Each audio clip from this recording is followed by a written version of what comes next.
For this round, just All like right, pretend those are Nightmare in your again, deck. They might go Twisted back in Nightmare later, Gaming. We are but back with another Pokemon. This time it's one of deck the hardest things for discussion me to work because with instead of just having one person, is the card we have removal. two. We have. Okay, Go ahead so and introduce now yourselves, fellas. our And decks that are busy was shuffled, so Conan. we both cut All each right, and other's once decks. again, we are at You West don't have Orange to cut your Comics and opponent's Games deck every over in time, but you Ocoee. do have to offer. Come check them out if you're in the area, So I cut and your deck go ahead and tell us like what deck this is. this. So we're calling it Gascan. Gascan, yeah. Gascan. So really it's a Malamar Marshadow variant. So you kind of use your main attacker as Marshadow, and Malamar just kind of fuel them up. The idea was created by Rukan Shao at Philadelphia Regionals. This was about 3 weeks ago. The idea of Malamar Marshadow was probably created during Worlds last year. Second place deck. Second place deck. So, and then Malamar in general kind of spans all the way back to like July, June type when people started experimenting with Pretty prevalent when it came out. I just didn't know. yeah, a lot of people were talking about Malamar then. The main complaint about Malamar probably is that it's inconsistent. But Not this way. yeah, but we figured it out. Yeah, definitely. Yeah. This, So we got it figured out. Rukan helped us, and then we got we made some changes from Rukan's list, but it is pretty much very close still. And you're gonna see a lot of similarities, and that's kind of why we're not doing the reveal. We're just kind of talking. So especially for people who might not even know what Rukan's list was, because this could be brand new news to some people. Like me, Yeah. because again, I don't know anything about Pokemon. So it centralizes around Malamar. I mean, you start with an Inky, prizes. and then you evolve it into Malamar. And then when you're at Malamar, he can take a Psychic Energy, which is these guys, in the discard pile, and put it onto your bench Pokemon. I mean, that's nuts. and then especially with all the discard the actual discard moves that are in this deck, kind of helps out with that a lot. Your retreats get covered, everything. Exactly. For those of you, The main goal is just trying to get as many Malamars as you can out on turn 2. yeah, that's kind of what we're doing now. For those of you who don't play Pokemon, you might not know, you're only allowed to attach an energy per turn, one. So you get one energy per turn. You see some of these attacks are 3, 3, 2 if for the great one, 3 and 2 here. So these guys actually kind of break a fundamental rule of the game, which is what makes them so interesting. Is that we can attach as many energy as we want per turn, limited only by the number of Malamars we have. It really helps when it's there's not a cap on how many you can discard off You the want to cross flip over move. your bench. It changes up the typing too. All right, so Talk about Necrozma a little bit, because that's where this deck kind of started. Is Necrozma was released, I believe, in Ultra Prism, right? And people were like, "This is just a weird card. Why would we do this?" So it takes 3 of any energy, but you discard all your Psychic Energy, and then for every Psychic Energy you tossed, he gets 60 extra damage, starting from 10.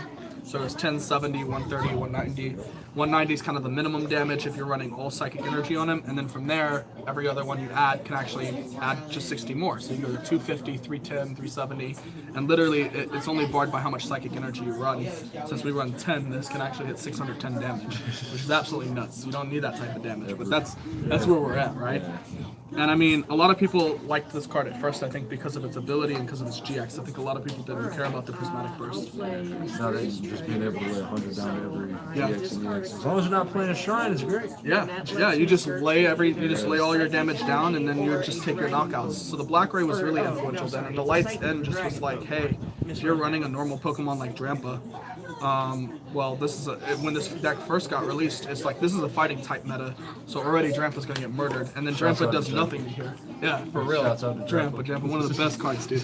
But for real, it's one of those cards that was so prevalent. That and Tauros GX as well, and they just got knocked completely out of prevalence by Buzzwole, and I think also this Necrozma GX. Yeah, I mean when you can't do any attacks. Yeah.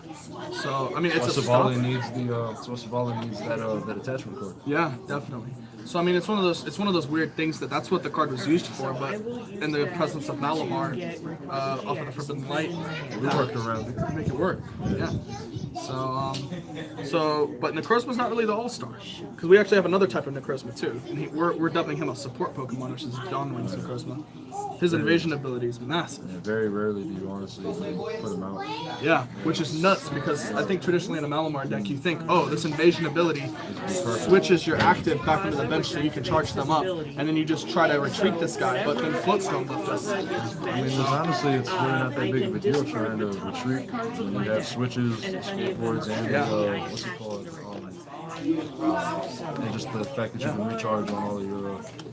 I mean, Floatstone leaving really did hurt the Dawnwings. I think the Dawnwings became a really bad card after Floatstone, but the GX is still one of the best things, and that's probably the most played GX in this deck. If you're behind, it'll do 180 damage, and then it can't be touched, it can't be killed. Like your opponent can't respond without a switch card like a Guzma to try to get them out of it. And that's what's so weird is that the GX is still really amazing, and it's still dubbed an Ultra Beast, so you can still do all the Ultra Beast antics with the Beast Rings and such. But I mean, it's not really all that important. It may have fallen off, and we picked it back up. Yeah, definitely. And you'll notice we're not even running a Beast Ring in here. There's no Beast Rings. I mean, the Necrozma's not an Ultra Beast, which is weird. And you only need 3 to get on the Dawnwings, so even if you did have them out, as long as you have at least 2 Malamars, you pretty much have it 9 times out of 10. Honestly, though, I think a little key saver people don't think of, honestly, is the being able to use Energy Drive on Marshadow. Yeah. I mean, definitely. I mean, it's a 2 energy attack that's just because sometimes you need that too, you know. Yeah. I mean, Marshadow is kind of like the superstar of this deck, and I think that's where a lot of people lose track. They think Marshadow's here only to counter Zoroark, I think. But like, but be honest, you put it out against everyone. Yeah. I mean, even when it comes to Necrozma, the minute you get 4 onto him. Yeah. I mean, so what does Marshadow do then? His ability Shadow Hunt, very overlooked. I mean, this card came out a long time ago. I want to say this is a Burning Shadows card. This is super. This is at least over a year old. This is a very old card. But I mean, people kind of look down on it. So what it says is that it can use any of the attacks of any of your Pokemon in the discard pile, as long as they're a basic Pokemon and you have the energy necessary to do that attack. So we just load all these guys to the discard pile, all this energy to the discard pile, and kind of like in Yu-Gi-Oh! With zombie decks where you work off the discard pile, this is exactly what this is. It works straight off the discard pile. Only move you can take is The GY. All right, off the graveyard, dude. only what's it called? GY. GY. Oh, it's not called a graveyard anymore. Still called the graveyard, but card text, they shortened it to GY. Oh, off the GY. So we're on the GY here. Definitely not, because the only move you can't take from this deck is Malamar. Yeah. Is one move that isn't. I mean, yeah. I mean, Psychic Sphere doing 60 damage for 3 energy. We have a guy here who costs the same exact energy, doing literally twice the damage. And then again, you discard it when it comes back as long as you got. Yeah. And that's another thing. We have a lot of things that say discard the energy, and you don't really care. No. Even when they get knocked out, most of the time, as long as you already have it, as long as there's Marshadow on the field, even when they get knocked out, it sucks that you lost a Pokemon, but they still have what's it called? You still get your energy. So let's talk about the trade-off between Necrozma and Marshadow then, because we're saying that we put Marshadow in active and get him to the discard pile, but he has more HP. I mean, they're both Psychic weak, so that's not comparable. He has more HP, right? And he has the ability to block the normals, but we don't see a lot of normal Pokemon. Not usually. I mean, nobody ever attacks with a Rangaroo. So. Yeah, I mean, Shining Lugia is probably the most prominent Pokemon. So really, the Light's End doesn't matter. And then when you're playing against Shining Lugia, you can always decide to just put him out there and kind of be okay. So why is this 30 less HP? Why is it more important? I think it's all down to retreat cost. Yeah. When Necrozma blows his load, I mean, he's got 2 retreat cost at the end. Yeah, so even with you have to attach an energy at the minimum. Like you have Alter the Moon, energy, Escape Board, energy, but if you put in Escape Board on Marshadow, he's got a free retreat. Definitely. It's just basically a float zone Marshadow, again. Deoxys, Tapu, the other Marshadow, other Tapu. Yeah, I think kind of like the thought of this deck was, well, Floatstone, we used to run 4 of them in Malamar, so why not just run 4 switching methods now? And just try to reduce everything to a free retreat. And I think you'll see that a lot of things have this 1 retreat cost. Doing 2 switch and 2 escape board kind of helps just being able to move, just to do the psychic recharge alone and then move from that. Since we're talking about the prevalence of the retreat cost, let's talk about some of the choices we made, because we have 4 Guzma here for switching. This is more to snipe your opponent, I feel, but you can use it to set up. Definitely, yeah. I mean, if you envision with Dawnwings, I mean, if you're desperate, and then you load up on the bench using Guzma right after, and then you're good to go. But we run, Rukon ran 4 skateboards. We're running 2 switches now. Honestly, I like to feel better. I really do. Rukon warned us that, 4 skateboards, by having 4, you increase your chances by 10% of seeing that a skateboard on turn 1, but we're still using a switch card, so on turn 1, we're still going to see a switch card. And most of the attackers that we have, besides, like, Necrozma is the real, like, attacker that gets put on the field if you plan on using them like that, and it's the only one that has the 2, like, we don't really put the Necrozma, the Dawnwings in there, so if that's always sitting in the discard, you don't really need it when it comes to retreating. So it's really the only one is the Necrozma. Everything else, as long as it's got besides the Malamar, as long as you have the skateboard onto it, you can move it. And then even with that, if you just discard the one, you usually have at least one Malamar. So I think the most almost a jarring guarantee. development for the Switch was Sylveon, though. Oh, yeah. The Sylveon, it's just not even just Sylveon, but energy cancellation decks in general. Energy cancellation control decks can really mess us up if they bring Malamar into the active, because we can't accelerate to the Malamar in the active, so we can't retreat it. We would need the escape board, but they play a stadium that invalidates the escape board, and you know, we're kind of stuck. We kind of just lose the game slowly if we do it like that. I think the Switch is a good way of just building up the Marshadow. Your opponent's probably only going to have one Pokemon on board. You know, you have an infinite damage cap, so you just knock out whatever it is that's stopping you, and you just win the game. Yeah, you just win the game. Yeah. And another slept-on thing is the minute the Necrozma attack goes up to 4, you're wiping a lot more than people really give credit for. Because if I'm not mistaken, I think it goes up to 250. Yeah, and I mean, one thing I like about this Marshadow too is we're seeing a resurgence of Silverlane on Metagross. Yeah. And with 4 energy, Necrozma will only do 230 because he's psychic, so he's got the resistance. And Marshadow is going to actually be able to hit the 250 because of having the fighting typing. He doesn't know there's no longer a resistance against that card. That means Metagross, any of those. Knocking Zoroark's one hit, no question. I feel like when Tyranitar GX comes out, that's going to be predominant at that point as well. The fact that our Marshadow can go for 2 energy to knock him out. Well, not actually, because Prismatic requires the base 3, but I mean, we could use a 2 energy attack from another source, and it's nice. I'm getting a phone track.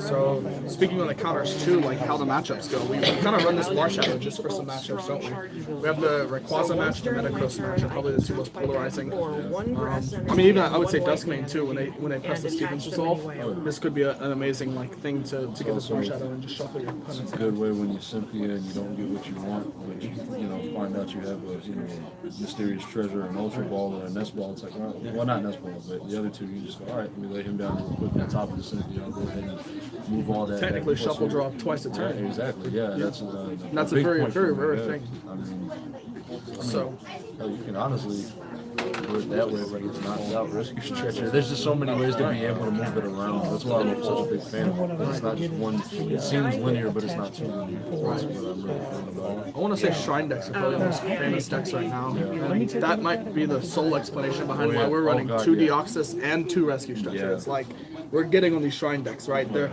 almost the Shrine deck is almost all weak to Psychic, and then what's not weak to Psychic, even it's resistant to Psychic, but even what's resistant to Psychic, the Power Blast will kill it anyway. Yeah. So I mean, I think this Deoxys is probably, and it's got a 1 retreat cost. And it does. It fits so. And then you've got enough Pokemon in the discard pile too that Marshadow has like a whole nother ton of moves. Like just to realize that what's printed on the card isn't solely it. Yeah. You get a Dawn Wings in there, you can do non-discard attacks. If you got the Deoxys, you can do 1 discard. If you got the Crosmos, 3. Like, it really does kind of stand for a lot. Just being able to do all this, whichever one suits your fancy more often. So what's going on with this baby Tapu Lele? That's probably what everyone's been looking at, and they're just like, what is that? It's a 1 energy attack.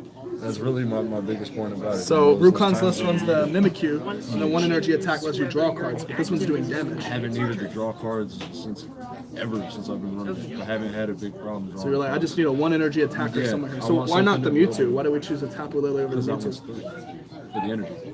No, for the full burst. Full burst. It's a GX, and that's not a GX. Yeah, so this is still keeping in mind that the Shrine Shrine's a thing, yeah. I mean, if there's no stadiums or field blowers, then that's why I wanted to try and add more of the baby feel to it. Because I thought about Mewtwo for a minute, but this is my favorite card in general. So. Yeah. I mean, the 1 retreat cost. Yeah, that that's also really just the keeps biggest. it so tightly. And that was the other bit of a requirement for me, was that it had the 1. So I like the Mimikyu also. I just never see myself using copycat. Like, it just hasn't happened for me yet. So. And also another. I mean, which attacks would you copy, right? Some of the more powerful attacks in the game you're not trying to copy. Like Sledgehammer's going to do 30 most of the time when you copy it, right? And then, I mean, sure, it's got the Psychic typing on it, but 2 energy to do that Sledgehammer attack, which the Buzzwole's doing for 1 energy, sounds foolish. Dragon Break does nothing because you have no Grass or Lightning. I mean, That's the almost Sylveon deck can Magical Ribbon. I guess you can Magical Ribbon, but what 3 cards do you get out of your deck that ensures you're winning in Sylveon? What 3 cards is that important?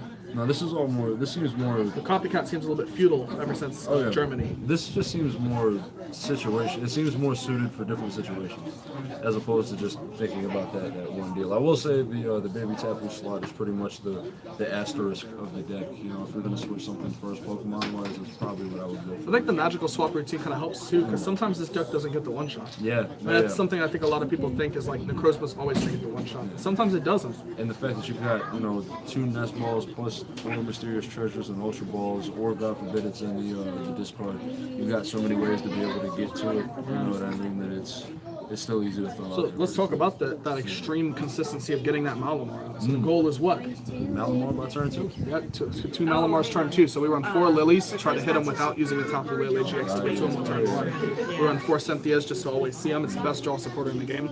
We need 4 Ultra Balls, discard 2, go search for any Pokemon. Mysterious Treasure, we've got 4 of those, discard 1, search for any Psychic or Dragon. Well, if you look, Marshadow is the only non-Psychic or non-Dragon Pokemon we have, so, I mean, really, it's just an upgraded Ultra Ball for Psychic Pokemon.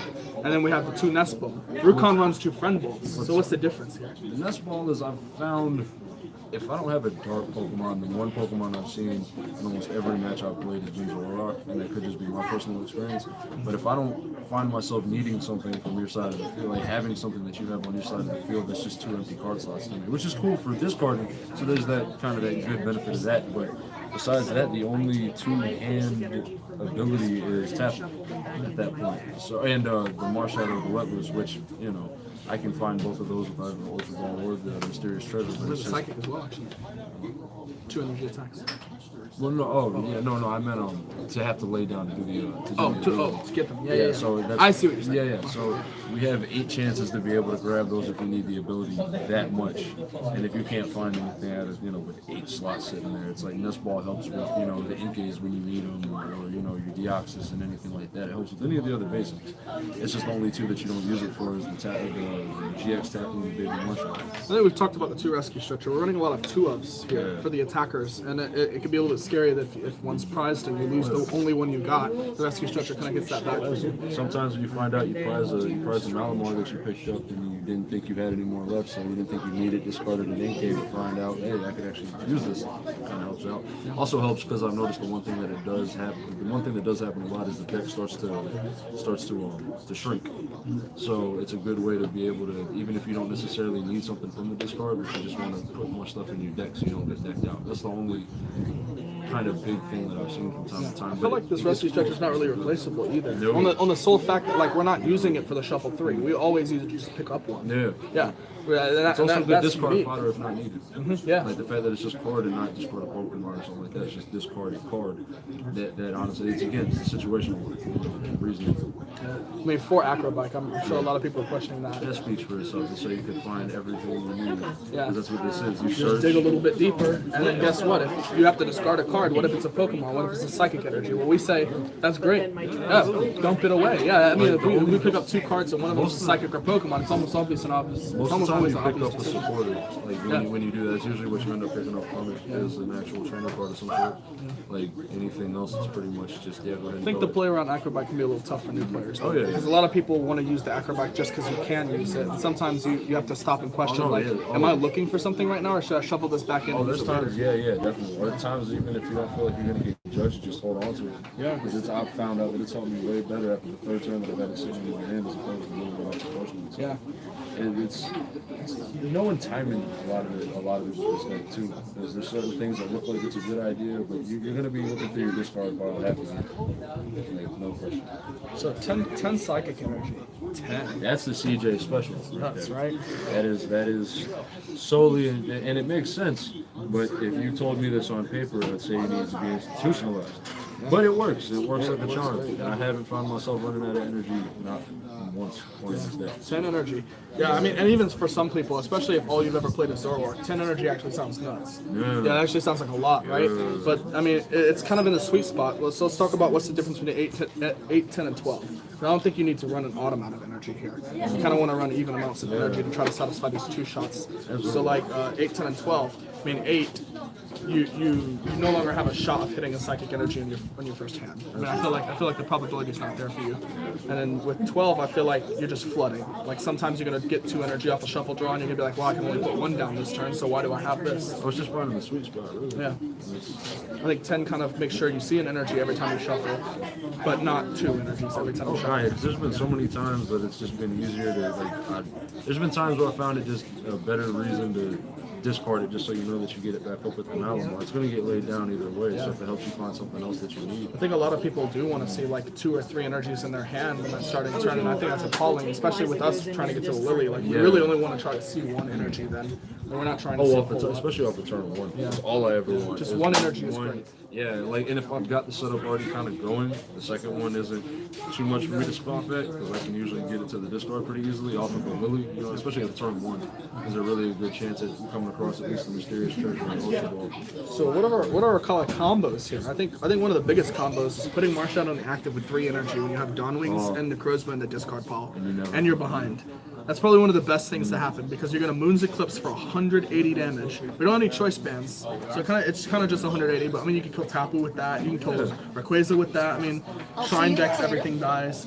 So I feel like 180 damage is not bad. So and then you're completely protected. And honestly, man, and if you play it right, it really doesn't take all that much to get that extra energy onto them anyway. And then that's when the Prismatic Burst turns into a whole different. Like, I think that's nuts. Just being like, there's 180 damage. Hey fellas, I got a question. I got a question from somebody that's actually watching the stream live. Oh, cool. They want to know, since they're a Yu-Gi-Oh player, what do you call a burn deck in Pokemon? Oh, burn deck. Or is there anything that's like similar to a burn deck in Pokemon? I would say there kind of is. I would say as a status condition, yeah, burn and poison is kind of what it is. We have 2 status conditions, burn and poison, where you slowly whittle away your opponent's health without actually attacking them. And their Pokemon just eventually gets knocked out in the process. That was Shrine and certain Salazzle decks worked really well. It's really great and expanded. With Burbank City Gym and Hypnotoxic Laser and things like that. So you're literally looking at Pokemon and expanded. That'll be the next that profile. I got a good example of that. Don't forget to like and subscribe so you can catch that one too. Yeah.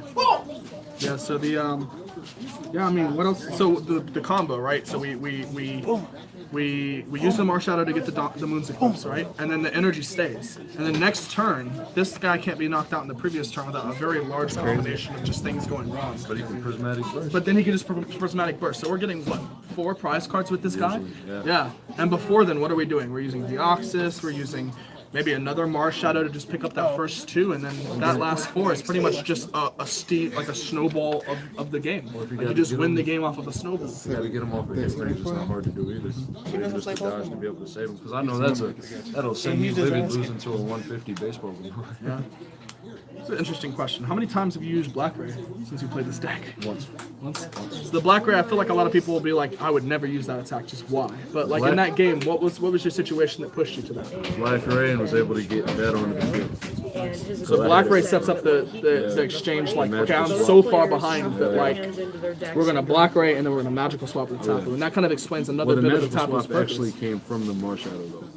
So I mean, it still happened that kind of way, but just to be able to move everything around, because I mean, all it says, like if you have a complete and total bench and active of all GXs, and you pull that move off, game's over.